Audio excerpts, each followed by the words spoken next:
from you to come get it back. Get it back. We can pass, no doggy face, niggas gon' You just pulled finger guns! That's not threatening, that's moronic!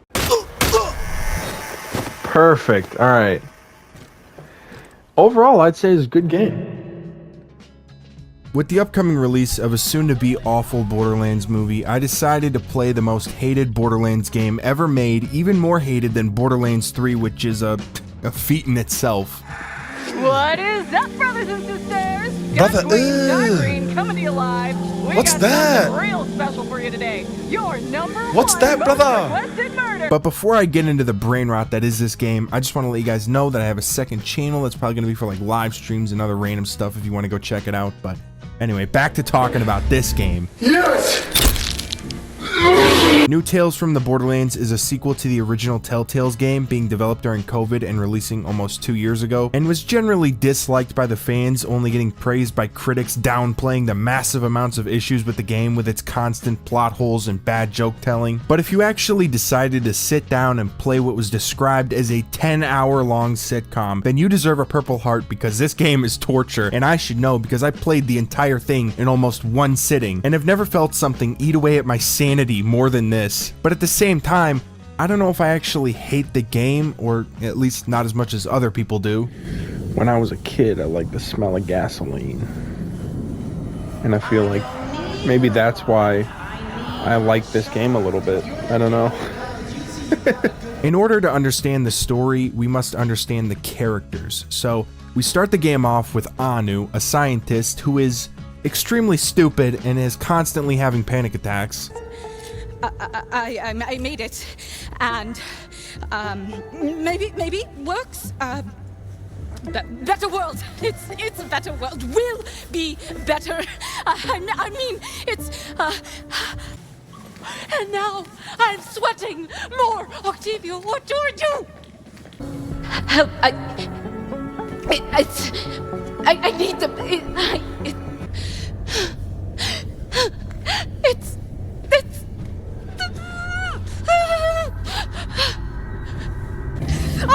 All right. Susan has her own shot, and approximating our current altitude, she has a clean shot at Promethea with her doomsday machine, destroying countless lives. As proximate actors with knowledge of the situation, we have a practical, ethical, and moral responsibility to stop her.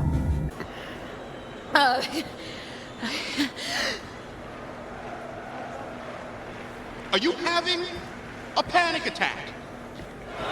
Then we have Fran, the froyo shop owner, who pretty much does everything important in this game while simultaneously sitting on her ass. And lastly, we have Octavio, the obnoxious, unfunny comic relief, but to be fair, unfunny is a trait that fits almost every character in this game. Oh, and the villain Susan Coldwell, the destroyer of glass ceilings. So Jessica, tell us a little more about the movement. Thanks, Jane. It's about women taking a stand. People need to realize the glass ceilings are not okay.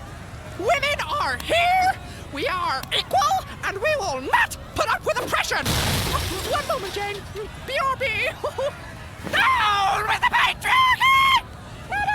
I know I should probably save this part for when I talk about the problems, but seeing as it's about character issues, I'm just going to talk about it now. So, one of the problems with characters in this game is that you get introduced to people and then never see them again. Like Octavio's friends, who seem like actual vault hunters, are only in one part of the game and never get used again. Or there's genuinely interesting characters like Stapleface, a psycho who's able to talk and almost function like a normal person. Or Louis, an assassination bot who starts off as a cold-blooded killer but by the end of the game comes to respect life and even sacrifices himself to save one. And they get completely sidelined, and for what? So the writers could squeeze in an extra fart joke? Hey, it looks like you also bought a piano, that's cool.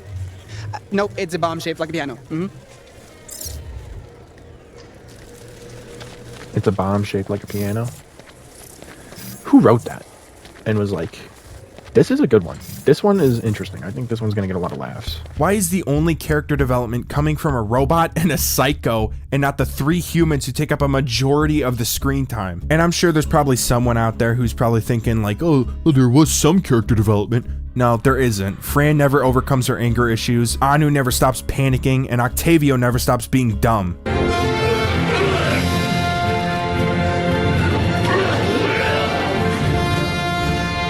So, I never played the first Telltale's Borderlands game, so I'm not super informed on the CEO guy and how they did him dirty, but apparently there's tons of character assassination, and most of the plot holes and plot contrivances stem from that original game. But even then, that doesn't explain most of the issues here. Like, the ones that I picked up on were things like Fran stating that she thinks of Octavio like a son, but later on she's constantly being a creep. Blame, but I naturally assumed you'd pass this place on to your kid or something. No, unless you count Octavio. No kids. Scolding does not look good on you.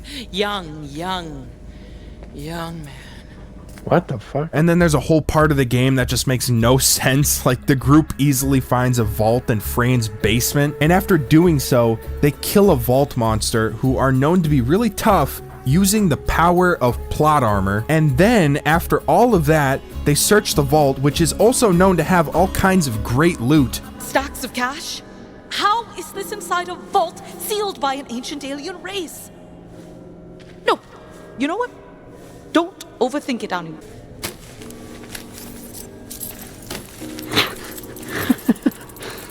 Kept $10 in the box. What? Aside from the exorbitant amount of cash they found, they also found a healing crystal that's able to heal any and all wounds, including death, but for some reason, it's never able to make Fran walk. And on top of that, a major plot point is that they made a one-of-a-kind revival gun with the crystal, but there's a respawn beacon in every other Borderlands game, so it's not that special. And I know Borderlands doesn't have the greatest writing, and it's never been known to keep a super coherent universe because most Borderlands games focus on the gameplay and the comedy. The story usually comes after that. But without getting ahead of myself, the gameplay sucks. The story is being held together with scotch tape, and all that's left is the comedy. So what do? They tell a joke every other minute. And because there's so many meaningless jokes in the game, they sometimes repeat not even minutes apart. Why do you... If you happen to see any corpses along the way, don't worry about them. They're just, yeah, don't worry about them. Uh-huh. If you see any bodies down here, pretend you didn't. She just said that. Talk about This is the same conversation less than a minute ago. And that problem also equates to the jokes that are actually funny, like the random TDR guard who's always showing up in weird places. Oh my god. It's right. It's me. Are you trying to crawl in the air duct? You can't see. It's too smoky.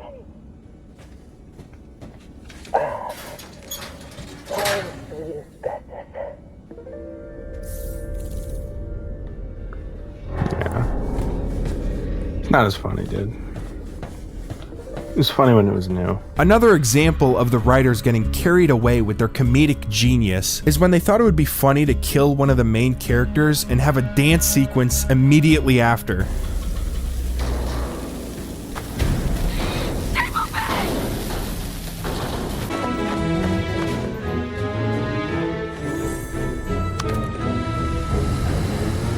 Bro, someone just died and it was an emotional scene, and now we're dancing. Like, that wasn't even a minute ago. What is this, dude? What the hell? What the fuck? Don't taste me, bro.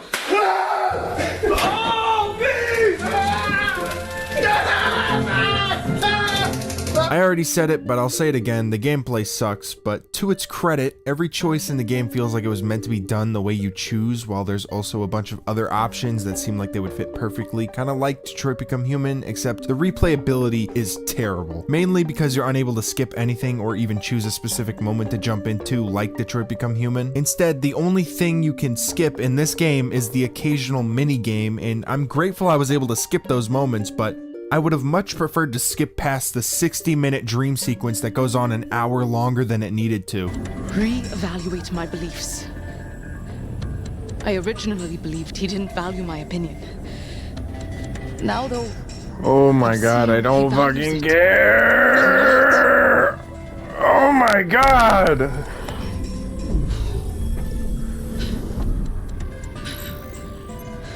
Some of these bits just go on way too long. It wasn't true. But I think I finally understand. I just want to skip. Most Borderlands games are having a bad time. They're having it rough right now. We need to help them out. Most Borderlands games are known for having great combat mechanics or at least engaging fights, but with the constraints of a Telltale's game, it's usually just QuickTime events. But in new Tales from the Borderlands, the QuickTime events are about as meaningful as the ones in Heavy Rain. No. Oh man, I'm gonna roll. Oh, I can't. Oh God. I can't get out of this bed. It's so hard. Oh, I forgot how to move. Thankfully, God put these instructions on my floor. But occasionally, whenever you do something that's like a fight sequence or an important dialogue choice, you get a thing that tells you the percentage of people that either did the same as you or did something different, and in my opinion, that's the best part of playing a game like this. Except, they don't have that here, it's just a skateboard score that never actually reflects the feel of the story. Like in my ending, Fran gets killed, revived, and then killed again, even though all three of them were standing right next to each other when the ship crashes. Horse, you better watch out, brother, because the LA Stallion is in town. I think the biggest problem the developers had when making this game was their overall approach. They confused Borderlands comedy with just being cringy, and I don't really know how the idea of a 10-hour sitcom without a laugh track was even a thought that entered someone's mind, let alone the one they run with. But with that being said, I do have to give the game credit, even though I've pretty much been pooping on it this entire time. Every time I was about to delete the game and forget about it, it made me laugh. Defended by swarms of TDO guards, drones, turrets, exploding toilets, and filthy data ports that lie about their age and don't text you back. What? Whoa. I'm just guessing about the last one. What? Jeffrey Epstein? Yeah, but before you judge me, know this.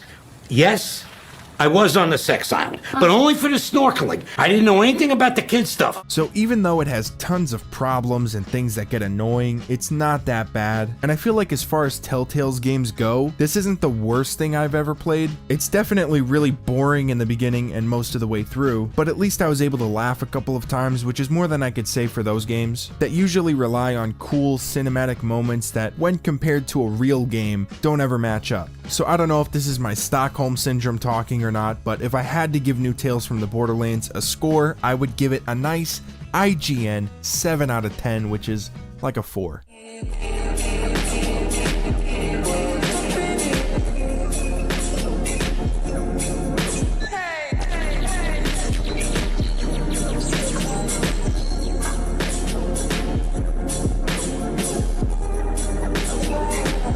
Chapter 1, Burger King foot lettuce.